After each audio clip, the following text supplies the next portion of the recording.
సీతారామరాజు చనిపోతే లక్షలాది సీతారామరాజులు ఉద్భవిస్తారు.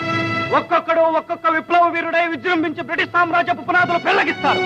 సీతారామరాజు ఒక వ్యక్తి కాదు, సమూహ శక్తి, సంగ్రామ భేరి, స్వాతంత్ర నినాదం, స్వేచ్ఛా మారుతం.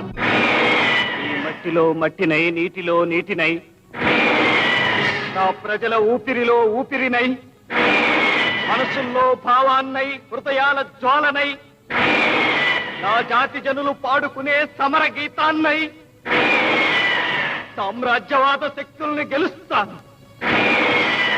స్వతంత్ర భారతి జయకేతనంగా నిలుస్తాను. అక్కడ కాదురా, ఇక్కడ కాదు. వందే మాతరం, వందే మాతరం, వందే